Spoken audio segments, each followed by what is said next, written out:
Selamat datang saudara-saudari. Kita kemukakan soalan lagi, iaitu adakah dunia sempurna? Bolehkah kita enjoy, kita menikmati dunia dan apa yang ada dalam dunia? Soalan yang kita mesti beri kepada diri sendiri adalah soalan positif. Apakah kebaikan kalau aku menggunakan kehidupan dunia ini? Apakah kebaikannya? So kita mari melihat apa berita baik kata. Dalam Kolose babak 3 ayat 17.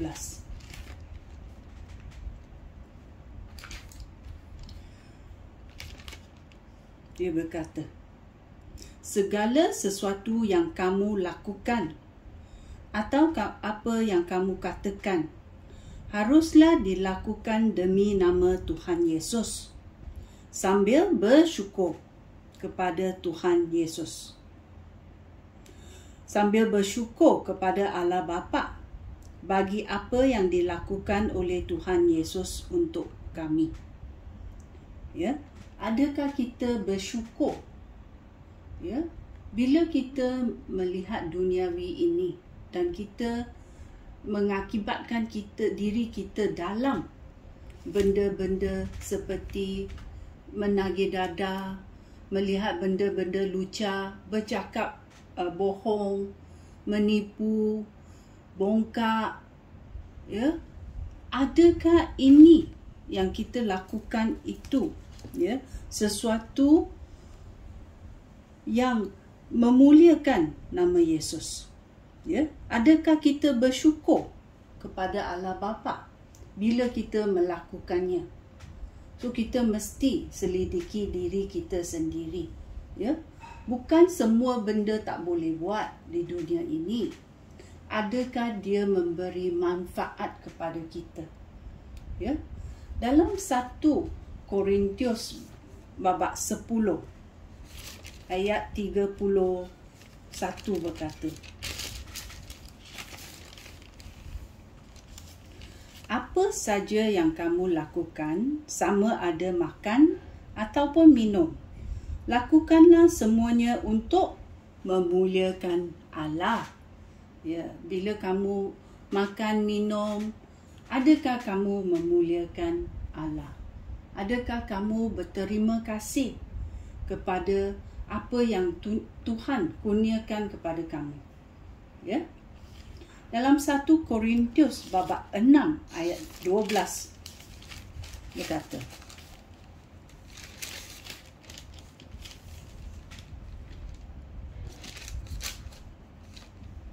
mungkin seseorang berkata, aku dibenarkan melakukan segala sesuatu.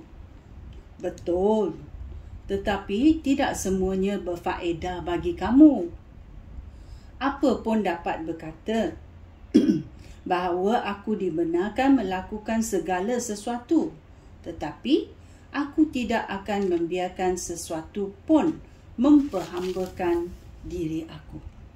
Adakah benda-benda yang kita lakukan memperhambakan diri kita? Macam kita ketagih, kita tak nak berhenti walaupun kita tahu benda yang kita buat itu tidak baik. So, benda yang kamu buat di dunia ini mungkin memperhambakan kamu. So, kita mesti was-was. Dalam 1 Korintius babak 6 ayat 19 dan 20 berkata, kamu tentu tahu bahawa tubuh kamu itu tempat kediaman Roh Allah. Roh itu tinggal di dalam kamu dan Allah sendiri yang mengurniakan roh itu kepada kamu. Diri kamu bukanlah milik kamu, tetapi milik Allah. Kalau kamu telah menerima penyelamatan Yesus Kristus, ya, badan kamu, ya, adalah kediaman Roh Kudus Allah. Ya, Roh Kudus Allah tinggal di dalam kamu dan Allah sendiri yang mengurniakan roh itu kepada kamu. Diri kamu bukan lagi milik kamu, tetapi milik Allah. So, maukah kamu menggunakan segala yang kamu ada untuk memuliakan Allah? Ya. 1 Korintius babak 3:17.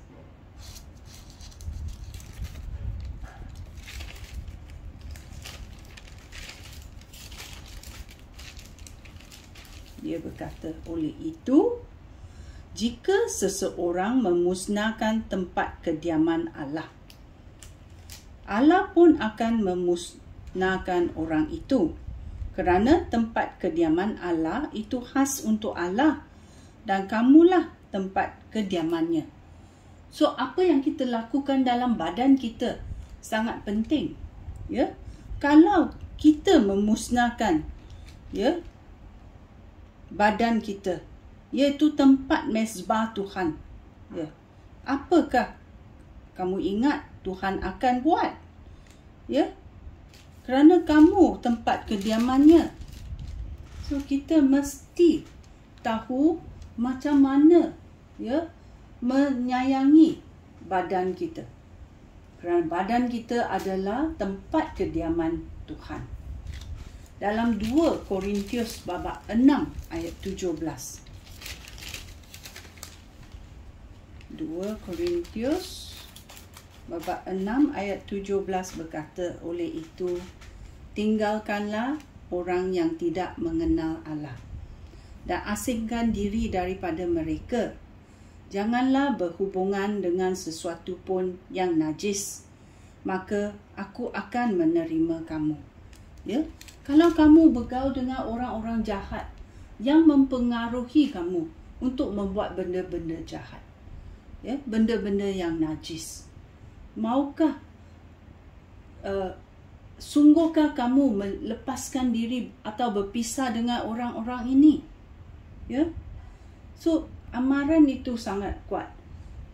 Siapa yang kita berkenalan, siapa yang kita nak berkawan, sungguh penting juga. Ya, dalam Titus babak 1 ayat 16 berkata, mereka mengaku mengenal Allah, tetapi perbuatan mereka tidak membuktikannya. Mereka terkutuk dan tidak taat kepada Allah. Mereka tidak dapat melakukan apa yang baik. So, kita tahu kelakuan kita, perbuatan kita boleh membuktikan bahawa kita ada bersama-sama dengan Tuhan ataupun kita hidup dalam dunia ini sewena-wenanya. Ya. Teladan apa yang kita, hidup kita boleh membuktikan adakah kita anak-anak Allah. Ya. Dalam 2 Timotius babak 2 ayat 4 berkata, seseorang askar yang sedang bertugas ingin menyenangkan hati komandannya. Dia tidak membabitkan diri dengan urusan orang awam. Ya. Kalau Tuhan telah memberikan satu urusan supaya kamu lakukannya dengan, ya, menyenangkan hati Tuhan. Kerana Tuhan adalah komander kita. Kita jangan tengok sini, tengok sana. Tetapi mengikut arahan Tuhan. Yang apa arahan Tuhan adalah untuk kebaikan. Ya, oleh itu kita mesti tahu apakah kebaikan kalau kita lakukan benda-benda di dunia ini. Adakah kita memuliakan Tuhan atau kita memuliakan diri sendiri? So, kita mesti faham. kita mesti selidiki diri kita sendiri. Sekian, terima kasih. Shalom.